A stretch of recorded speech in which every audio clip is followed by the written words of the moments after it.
So today we're going to be talking about the recent increase in housing prices in Canada, and with the upcoming election here, we're going to be talking about each political party's plan to help that situation.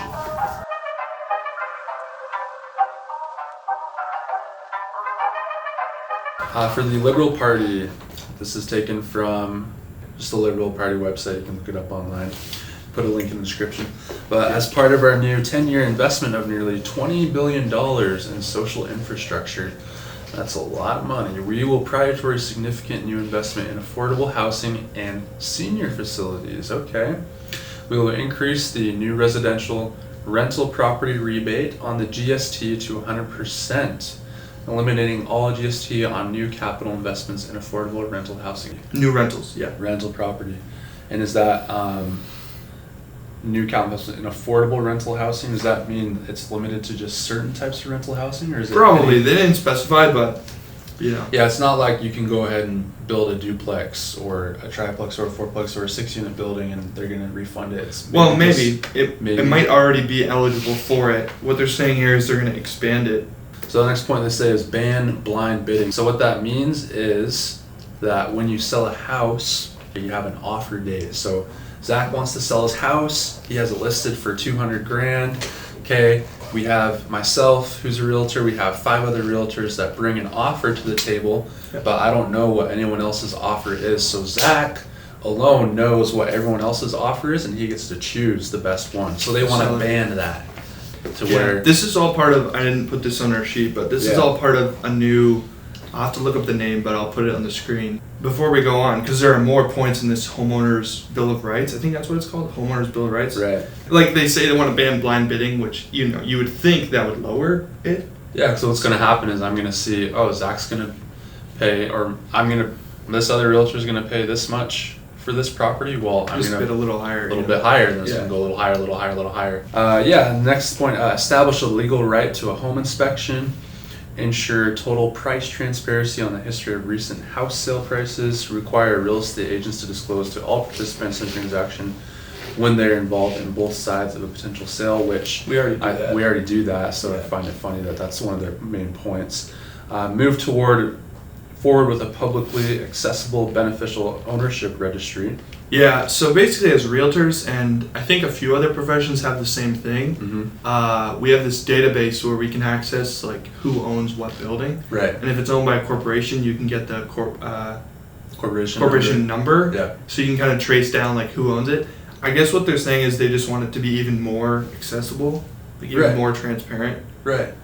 I don't know, just kind of cutting real estate agents out, which is,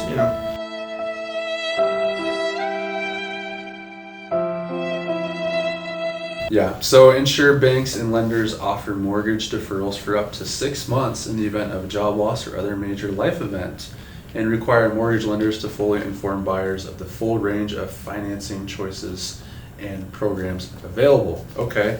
Yeah, again, that's like a seller benefiting thing. Yeah. Because if you're a tenant, the owner of the building not paying their mortgage doesn't really affect you. Right.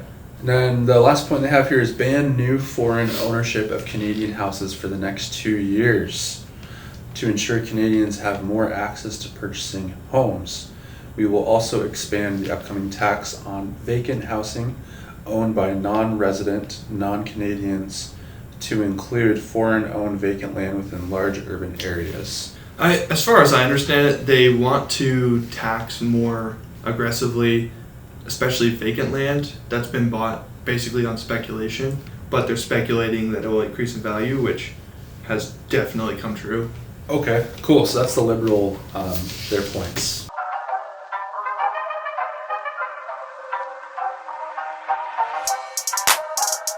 Okay, the Conservatives. They will require municipalities receiving federal funding for public transit to increase density near the funded transit. Interesting. So basically they're just saying that any municipalities that receive federal funding for public transit, meaning which we don't have here. Buses, trains, mostly urban areas, right? Not northern Ontario or or encourage it. Encourage it somehow. Yeah, that's also maybe give zoning exceptions, things like that. Yeah, it's also kind of a vague point. Yeah, it's pretty vague. It's an ideal. Like they want their federal transport Yeah. to be like There's better no like used. plan to No. attain it. It's just like this is what we want to do. It says encouraging Canadians to invest in rental housing by extending the ability to defer capital gains tax when selling a rental property and reinvesting in rental housing. We're quite familiar with this concept, especially with our neighbors to the south. Something that's really common. You probably hear it all the time if you're looking at real estate investing on YouTube. Every single person talks about this. It's a 1031 exchange, which we do not have in Canada, but it's something that allows you to, when you sell your property, you can roll it into the next property and defer capital gains tax. Yep. So that's something they want to introduce. It's That's cool. that's a good thing. Yeah. Definitely a good thing. Definitely in the current system, it encourages you to never sell or like size up. So with something Yeah. like this, it would encourage people to size up Yeah. and sell their property, which might actually increase supply, Yeah, which would actually be decent to keep the prices reasonable. for sure. Because if you just never sell, Yeah, because right now there's no incentive. Well, obviously there's an incentive to sell if the prices go up, but you get Right. hit with a huge tax when you do sell, which then lowers your incentive to sell. So then, sell. we need more supply. Yeah. That's the big thing. Okay, exploring converting unneeded office space to housing. This is good, but it really is a local thing. Like it's up to the local municipalities for zoning. Because if they say we want more housing, we have all this office space, not charge you fees, we will not come after you legally, like that would actually be good. But again, it's kind of a local thing. Yeah, for sure. Build 1 million homes in the next 3 years. Again, government probably shouldn't be building homes, so Yeah, that's just pretty vague. yeah. It says ban foreign investors not living in or moving to Canada from buying homes here for a 2-year period, after which it will be reviewed. So same thing, the Liberals. Instead, encourage foreign investment in purpose-built rental housing that is affordable to Canadians. So yeah, they want to funnel more money into competitive real estate, rental real estate, instead of speculation.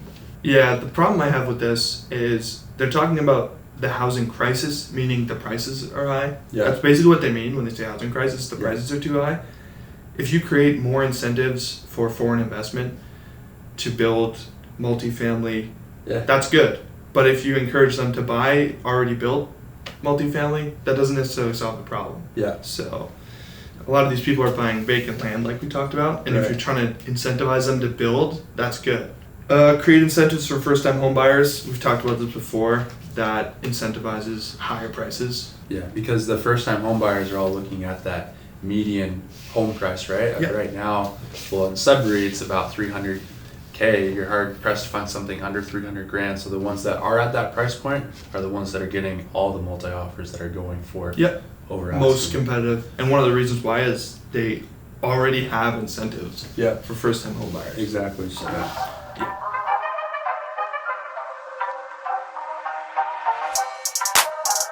okay, so the NDP skyrocketing rents, demo evictions. They made that up.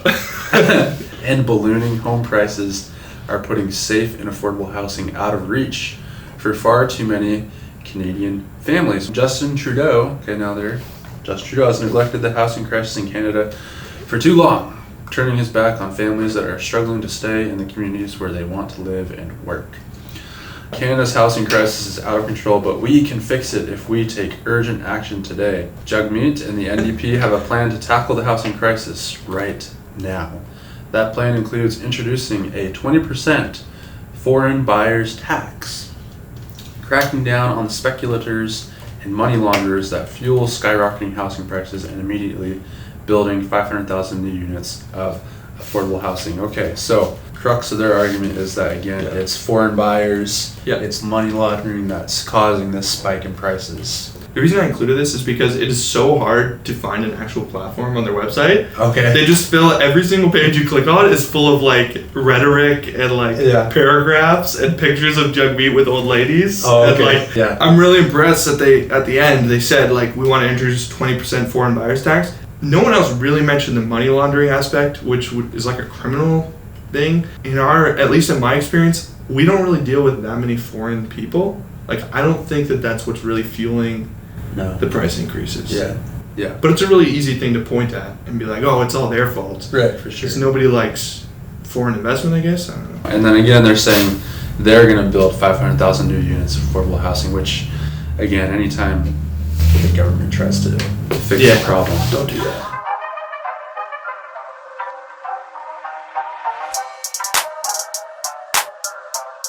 Again, if you go on their website, we'll put links here, but we had to really work to grab stuff from it. There's a lot of fluff, so this is straight from their website. So Green Party, affordable housing is a fundamental human right. Green government will build 25,000 new affordable housing units and refurbish 15,000 more.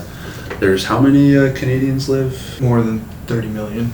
Okay, so about 40,000 units. Yeah. Annually for the next 10 years. Okay, so 40,000 times 10.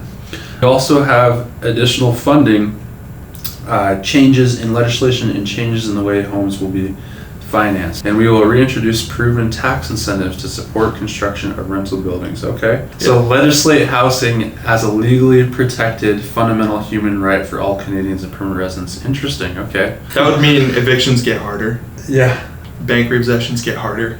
Right. Create a Canada co-op housing strategy to update the mechanisms for financing co-op housing. Provide financing to nonprofit housing organizations and cooperatives to build and restore quality, energy-efficient housing for seniors, people with special needs, and low-income families. Yeah, remove the deemed GST whenever a developer with empty condo units places them on the market as rentals. Change the legislation that prevents Indigenous organizations from accessing financing through CMHC to invest in self-determined housing needs. Expand and enhance the Canada Mortgage and Housing Corp mandate to serve the diverse housing needs of Canadian communities, including supportive and social housing and affordable rental housing.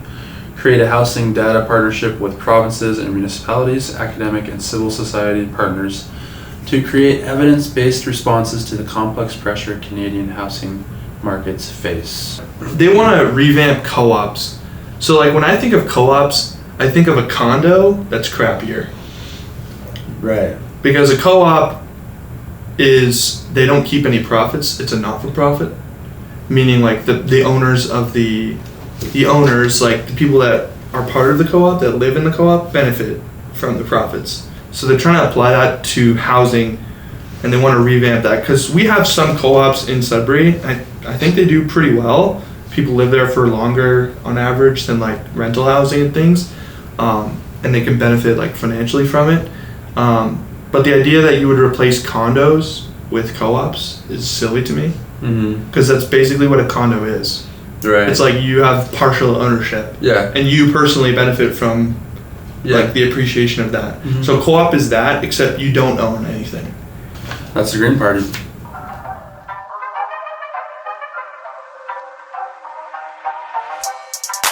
We weren't originally going to include this, but I thought their platform was really logical. So we're going to include PPC, People's Party of Canada. Lots of points.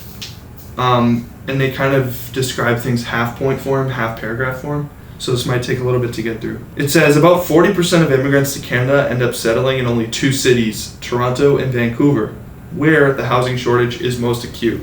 The Trudeau government has increased immigration from 250,000 per year under the Harper government to 350,000 and is now planning to increase it to over 400,000. Mass immigration is one of the main reasons for the constantly high level of demand for housing and the exorbitant prices in these cities. Even if a lot more houses were to be built, supply cannot keep up with this level of demand. Yeah, I mean, we live in Sudbury, which is in Ontario, which is close to Toronto. We grew up around Toronto, moved up here later. We can obviously see that is totally true. Most immigrants do come to that area. We have friends that are from Vancouver, same thing as well, that moved to Vancouver. I mean, you look at any other province. My sister lives in Alberta right now. There really isn't. Their market's totally different than ours in real estate. Completely different. Any other province. It's mainly, BC and Ontario that are experiencing the crazy run up, right? Yeah, and I think to not address that in the other platforms, it is like a pretty blatant, It was all about foreign investors. It wasn't about immigration. The flood of people coming to this area creating a supply and demand problem. If there's too many people buying, like even if they are citizens or permanent residents, which none of the other platforms really talked about. No. permanent residents, we want them to live somewhere, but like if you don't have an equal or exceeding plan to build or to like allow development, you're just creating like a worse and worse problem. Yep. A rough guess of how many people that invest in Sudbury are from the GTA. Oh, dude, like I would say 90%. Yeah, I would agree. Like 90%. Like to Yeah. get someone that's from Sudbury that is investing here, it's pretty rare actually. Yeah. Like it's mostly people from Toronto. Yeah. And I'm sure if you lived in like Surrey, BC, it'd be the same thing with Vancouver. Like it'd be mostly people from there. So the idea that like Alberta's not having the same boom as us makes perfect sense just because of the proximity. Yep. Like they're not as close to these two big markets. Mm-hmm. I think our proximity to Toronto is one of the reasons that we're like, Absolutely benefiting, right? Absolutely, yeah. It says overall inflation has become a major problem in every sector of the economy and is a consequence of inflationary monetary policy. Don't let anybody lie to you. Take one economics course. The reason for inflation is monetary policy. It's printing too much money, period. That is the Bank of Canada printing too much money in order to fund the Trudeau government gigantic deficits. There you go. This inflationary policy adds to the already overheated conditions in the housing market. Yeah, it's a pretty big topic that we could go into on that, but you know, it's a good thing to look into if you haven't heard about it. But yeah, I think the main tie into that's easy to understand is that creates super low interest rates all the time. Right? Well, higher prices, which then creates more demand, right? Yeah, you can bid more on a house if your interest rate is lower. Yeah, that's the gist of it. I'm not an expert on inflation, but I'm pretty sure Canada has had the worst inflation of any modern country, like during COVID. That's what I've heard too. Yeah, that's like it's the worst one. Printed the most money. Printed the most, as a proportion of our GDP. Yeah. And then it says stop funding social housing, which unfairly competes with private developers and has historically been a financial, social, and urban planning disaster in every city where it's become widespread. It is not the government's role to build and rent apartments. Basically, it just agrees with us. Dependency on government handouts is never the solution. Privatize or dismantle the Canada Mortgage and Housing Corporation, a mammoth government agency that fuels the housing crisis instead of helping it to cool down. All it has ever done is encourage Canadians to buy houses they can't afford, accumulate massive amounts of debt that the federal government and ultimately Canadian taxpayers will be responsible for. And then finally, work with provinces to curb speculation and money laundering by foreign non-resident buyers in Canada's land and housing markets. So a little thing about speculation and money laundering, but definitely not the main focus because that will be at a provincial level. I don't think Alberta's having the same problem with money laundering and speculation because they're not experiencing the same squeeze, right? Right. So why work on it? Obviously, I think immigration is a good thing, right? It's good for the country. Good to definitely bring in more people. But speaking to why house prices have increased, I mean, I think that's a pretty good reason. And just probably, you know, in this inflationary thing from 2 to 0%, it's also not the easiest place to build houses. Yeah, it's one of the hardest places like in the world. Right. Just because of regulation.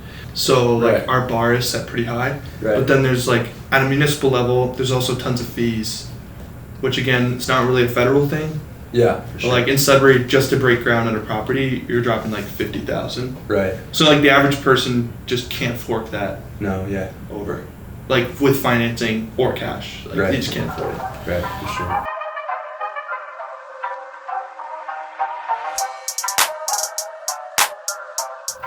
Favorite thing in here. First one was from the Conservatives that wanted to implement the kind of 1031 exchange thing in Canada. Yeah. To encouraging Canadians to invest in rental housing by extending the ability to defer capital gains tax when selling a rental property and reinvesting in rental housing. And the second one is I like the PPCs where they said modify the Bank of Canada's inflation target from 2% to 0%. Yeah. Printing of money, the inflation, the low interest rates, which kind of trickles into the rest of the economy's prices and whatnot. So I think it would not only benefit the housing crisis for sure to eliminate inflation, but just everyone in general in any type of business. You know? Right. I'm like you. I like the 1031 exchange idea. They should implement that no matter who gets in power. I think that's like extremely beneficial.